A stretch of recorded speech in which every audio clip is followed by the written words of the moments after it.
Israel फ़लस्तीन में आलमी कवानीन की खिलाफ वर्जी कर रहा है। इसराइली जहरियत शाम और लबनान तक फैल चुकी है। इसराइली मजालिम से ऐसी आग भड़क सकती है जो खित्ते को लपेट में ले सकती है।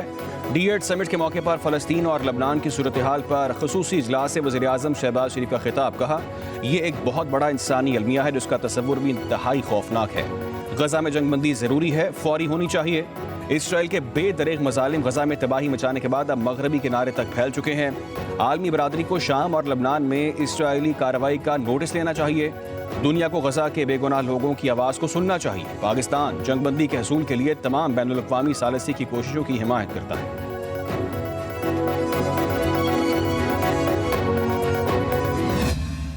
For D8 member states, empowering youth and entrepreneurship presents an opportunity to harness the power of our young population and create environments where small business can thrive.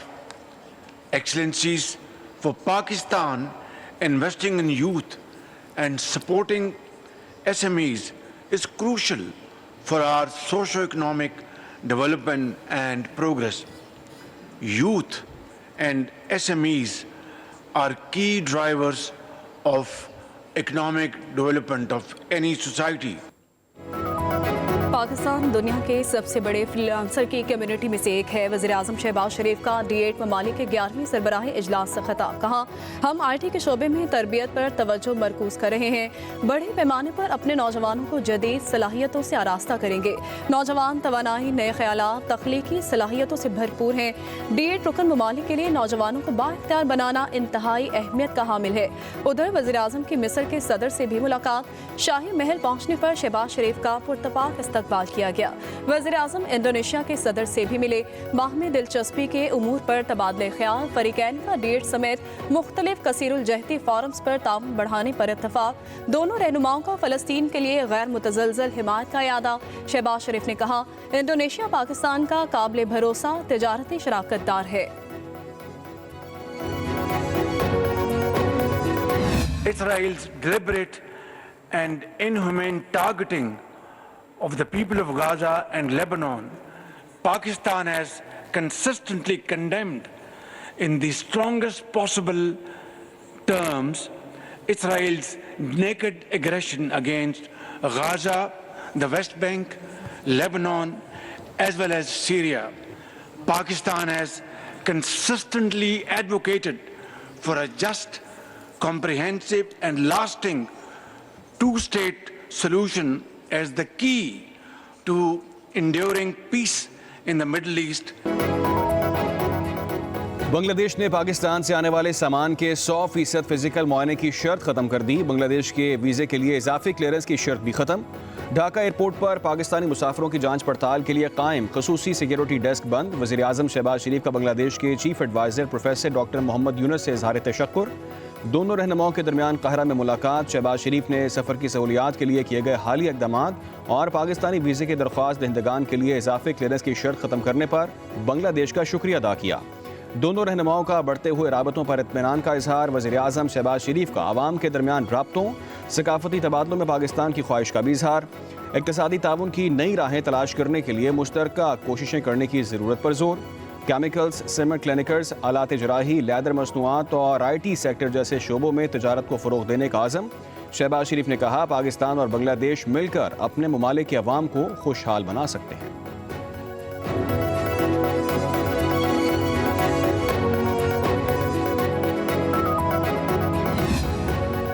DH के हमला केस में वज़ीर आला KP अली अमीन गंडापुर शाह महमूद कुरैशी पर फर्द जुर्म आयद कर दी गई।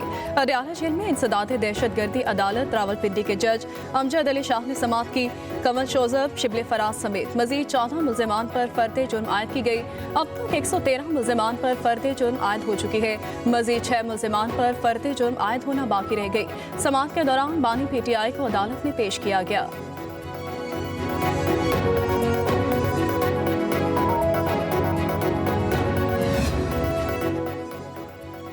स्पीकर कौमी असम्बली सरदार अयाज सादिक ने एक मरतबा फिर मुज़ाकरात को ही मसाइल का हल करार दे दिया। इस्लामाबाद में स्पीकर्स कॉन्फ्रेंस से खिताब करते हुए कहा कि मसाइल हमेशा बैठकर और मुज़ाकरात के जरिए ही हल होते हैं। ज़रूरी नहीं है कि हर मसला हल हो जाए या हर शर्त मानी जाए। हमें एक दूसरे को इज्जत देनी है, इसी तरह हम आगे बढ़ सकते हैं। हमें अपने इदारों को मुस्तहकम बनाना है, हमें माहौल को बेहतर ठंडा रखना और रास्ता बनाना है। हमें मिलजुल कर तरक्कियों को कम करना होगा। मुज़ाकरात के हल से ही जमहूरियत आगे बढ़ेगी और मुस्तहकम होगी।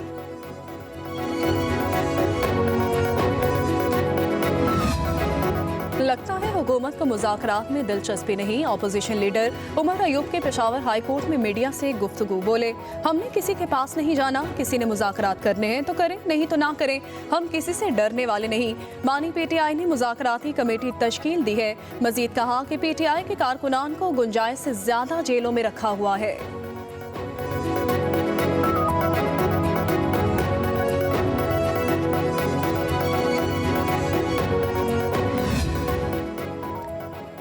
सिविल नाफरमानी की तहरीक पर बानी पीटीआई से मुशावरत हुई। हमारे 200 लोग लापता थे, अब लापता लोगों की तादाद सिर्फ 54 है। वज़ीर आला खैबर पख्तूनख्वा अली अमीन गंडापुर कहते हैं, जो हालात बन गए हैं ऐसे में पाकिस्तान के लिए सोचने पर मजबूर हैं। उन्होंने कहा कि उम्मीद है सियासी जमातें गौर फिक्र करके ही कोई हल निकालेंगी। हुकूमत जिनकी है वो इशारा देंगे तो मुस्बत रिस्पॉन्स भी आ जाएगा। मेरी ऑफिशियल मीटिंग्स में गुफ्तगू होती रहती है, मैं वहाँ भी बात करता हूँ। हफ्ते तक दोनों एतराफ से मुस्बत पेशरफ्त की उम्मीद है।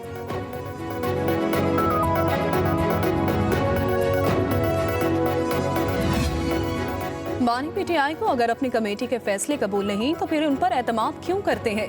नून लीग के सेनेटर इरफान सिद्दीकी ने कहा कि मुज़ाकराती कमेटी बानी पीटीआई से एक मैंडेट लेकर आई है। पीटीआई की कमेटी बानी पीटीआई से मनवा ले कि वो सही फैसला करें या गलत, उनको कबूल होगा।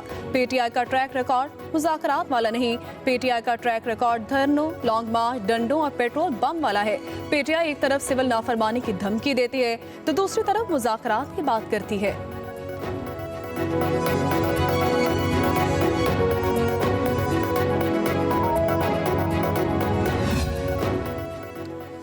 फितनल सियासत अपनी पुरतशद्दुद कार्रवाइयों की पुरजोर नाकामी के बाद एक और मुल्क व कौम मुखालिफ एजेंडे की जिद कर रहा है। वफाकी वज़ीर इत्तलात व नशरियात अता तारड़ का एक्स पर बयान, सिविल नाफरमानी की तहरीक पूरी कर लें मगर NRO फिर भी नहीं मिलेगा। लीगी रहनुमा हनीफ अब्बासी का कहना है, तहरीक इंसाफ मुल्क को गैर मुस्तहकम करना चाहती है। तहरीक इंसाफ मुज़ाकरात से पहले अपने किए पर मुआफ़ी मांगे। पीटीआई वाले पहले कहते थे अमरीका ने हमारी हुकूमत गिराई, अब अमरीका से मदद की अपील कर रहे हैं। पाकिस्तान के एटमी प्रोग्राम पर समझौता नहीं किया।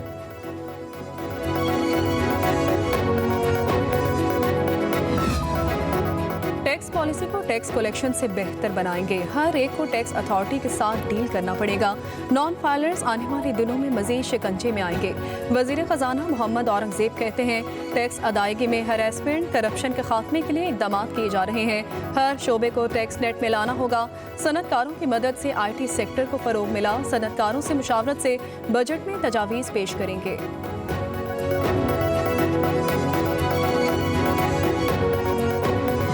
करप्शन 50% ही रिड्यूस कर दी जाए। 100% तो रिड्यूस होने का तसव्वुर भी नहीं किया जा सकता। 50% भी की जाए तो हमारा मुल्क जो है ना वो सॉल्वेंट हो जाता है। हमें किसी IMF की जरूरत नहीं रहती। करप्शन हमारे मुल्क को दीमक की तरह खा रही है। अगर 50% करप्शन खत्म हो जाए तो IMF की जरूरत नहीं। वज़ीर दिफा ख्वाजा आसिफ की सियालकोट चैम्बर ऑफ कॉमर्स में गुफ्तगू। कहा, कस्टम कलेक्टर 40-50 करोड़ रुपए रिश्वत लेते हैं। पिछले दौर में बहुत बड़ी करप्शन हुई। मुल्क इस वक्त बुरे वक्त से गुजर रहा है। IMF का प्रेशर है, मुख्तलिफ चैलेंजेस का सामना है। वक्त के साथ साथ मसाइल हल होते जाएंगे।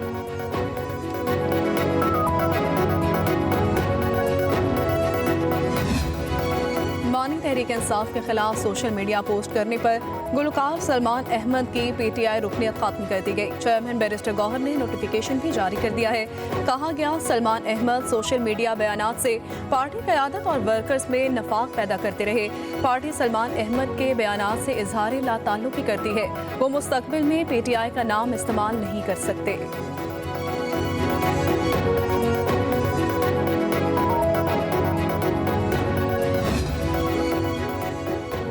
वज़ीर दाखिला मोहसिन नकवी की लाहौर मंसूरा में जमात इस्लामी के हेडक्वार्टर्स आमद। अमीर जमात इस्लामी हाफिज़ नेमुर रहमान से मुलाकात। अमन अमान की सूरत हाल और बाहमी दिलचस्पी के अमूर पर तबादला ख्याल। बलूचिस्तान और खैबर पख्तूनख्वा ख़ुसूसन कुरम एजेंसी के हालात पर गुफ्तगू। मोहसिन नकवी ने कहा, पूरे मुल्क में अमन अमान का क़याम हुकूमत की अव्वली तरजीह है। वज़ीर दाखिला ने IPP से मुआहदों के हवाले से भी अमीर जमात इस्लामी को आगाह किया। हाफिज नईम रहमान ने कहा हुकूमत को फ़लस्तीन के मामले में अपना किरदार अदा करना चाहिए। वज़ीर दाखिला बोले हुकूमत इस मामले को इंतहाई संजीदगी से देख रही है।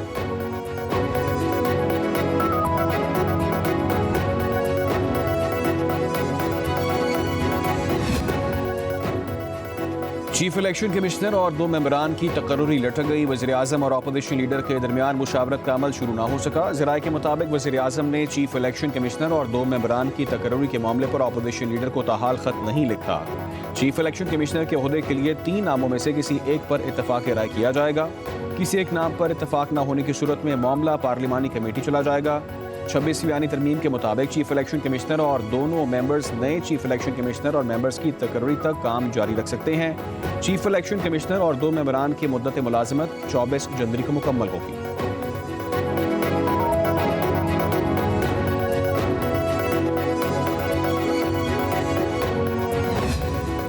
PIA के 34 में से सिर्फ 17 जहाज काम कर रहे हैं। हुकूमत का कौमी असम्बली में बड़ा इंकशाफ। पार्लिमानी सेक्रेटरी आसिया इसहाक ने कहा PIA के 63 अरब रुपए के कर्जा जात हुकूमत अदा करेगी। PIA की बोली में महज एक बिडर ने हिस्सा लिया। सिर्फ 10 अरब की बोली लगाई गई जिसे निजकारी कमीशन ने मुस्तरद कर दिया। मजीद बिडर्स मुलाजमीन को रखने पर भी राजी नहीं हो रहे। PP रहनुमा नबील गबोल ने कहा PIA का मौजूदा CEO कौन है, वजीर कानून नाम बता दें। आजम नजीर ने जवाब दिया कि उनकी ये जिम्मेदारी नहीं कि पाकिस्तान के अफसरशाही के नाम याद रखूं। अब्दुल कादिर पटेल बोले हर चीज पर एक खुसूसी कमेटी बनाई जा रही है। खुसूसी कमेटी की तादाद कितनी है? आजम नजीर ने कहा PIA का नया खरीदार एक फ्रेमवर्क की पाबंदी करेगा।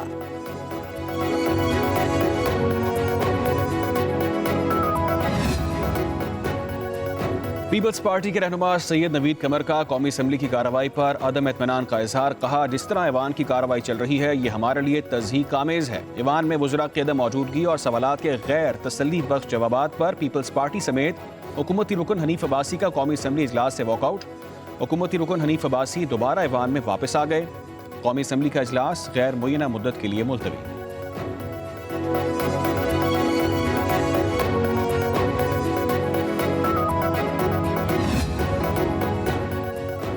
सुप्रीम कोर्ट का 9 मई वाक़यात की तहकीकात के लिए बानी PTI की दरख्वास्त समाअत के लिए मुकर्रर करने का हुक्म। रजिस्ट्रार ऑफिस के एतराज़ात कलअदम करार। अदालत उज़्मा ने तहरीरी हुक्मनामा जारी कर दिया।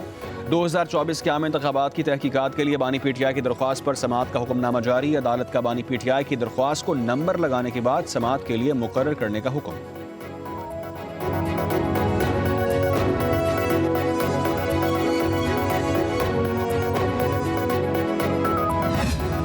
सुप्रीम कोर्ट ने फौजी अदालतों में सिविलियंस के ट्रायल के खिलाफ साबिक चीफ जस्टिस जवाद एस खाजा की मुतफर्रिक दरखास्त जुर्माने के साथ खारिज करने का तहरीरी हुक्मनामा जारी कर दिया। दरखास्त में 26वीं तरमीम के फैसले तक फौजी अदालतों के केस की समाअत मौखर करने की इस्तदा की गई थी। सुप्रीम कोर्ट के हुक्मनामे में कहा गया मौजूदा 7 रुकनी बेंच के 6 मेंबरान तरमीम से पहले भी अपील सुन रहे थे। दरखास्त गुजार ने 1.5 साल से कैद में मौजूद अफराद के हुकूक का ख्याल नहीं किया।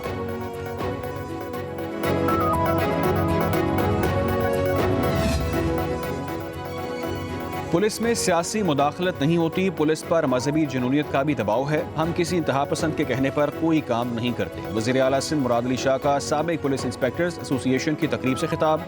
बोले अवामी नुमाइंदे सबसे ज़्यादा कुर्बानी के बकरे बनाए जाते हैं। ये उस वक्त होता है जब गैर रियासती नासिर आ जाते हैं। अदलिया से ऐसे ऐसे ऑर्डर आते हैं कि परेशान हो जाते हैं। आइन में हाकमियत अल्लाह की है। कायदे आज़म से बेहतर हमारे लिए कोई रोल मॉडल नहीं हो सकता। हमें इंसाफ और नज़्म ज़ब्त और मयार को मजबूती से पकड़ना होगा।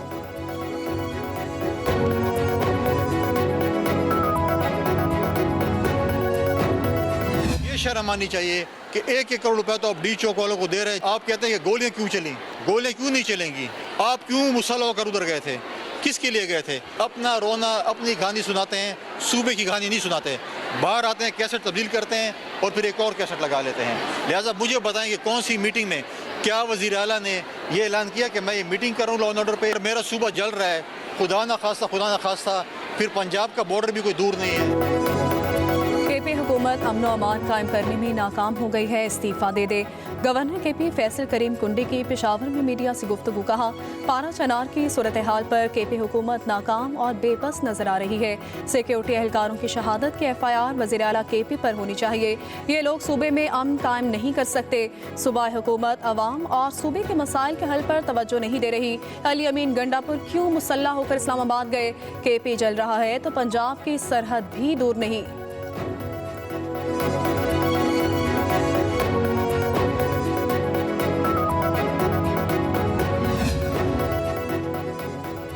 वज़ीर आला पंजाब मरीम नवाज की ज़ेर सदारत सूबाई काबीना का इजलास। पारा चनार के लोगों की दरख्वास्त पर अद्वियात और दीगर सामान भेजने की मंजूरी। मरीम नवाज का कहना है कि पारा चनार के अवाम हमारे अपने हैं, मुसीबतों और मुश्किल में तनहा नहीं छोड़ सकते।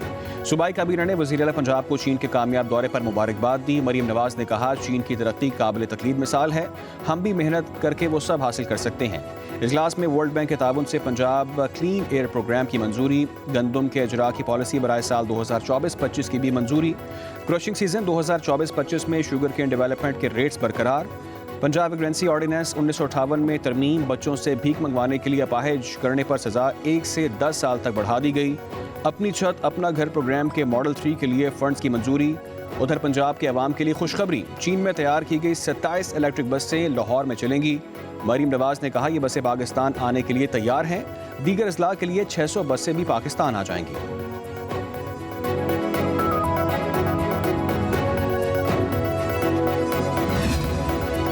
कराची लावारिस नहीं है, शहर में मुसलसल ट्रैफिक हादसा हो रहे हैं। अगर डंपर नहीं रुके तो गवर्नर इन डंपर के सामने होगा। वो शहर के मसाइल पर आवाज़ उठाएंगे और हर एक के साथ खड़े होंगे। गवर्नर सिंध कामरान तसोरी की न्यूज़ कॉन्फ्रेंस। 24 दिसंबर को गवर्नर हाउस में महाजर कल्चर की सकाफत का दिन मनाने का ऐलान। कहते हैं, हमारे दरवाजे सबके लिए बिला तफरीक खुले रहे। तमाम मसालिक के उलमा कराम को इकट्ठा बिठाया गया। मजहबी हम आहंगी का पैगाम दिया और कोशिश की कि तमाम लोगों के साथ बराबरी का रवैया अख्तियार किया जाए।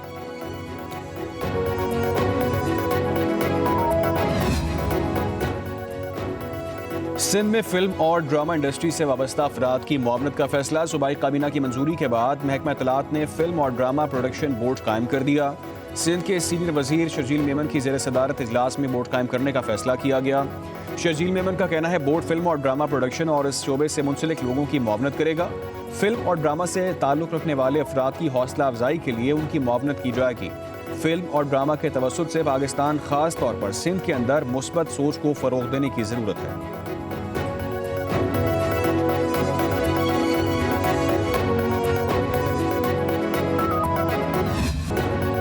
स्टॉक मार्केट में मंदी। 100 इंडेक्स में 4,795 पॉइंट्स की कमी। इंडेक्स 1,06,274 पॉइंट्स पर बंद हुआ।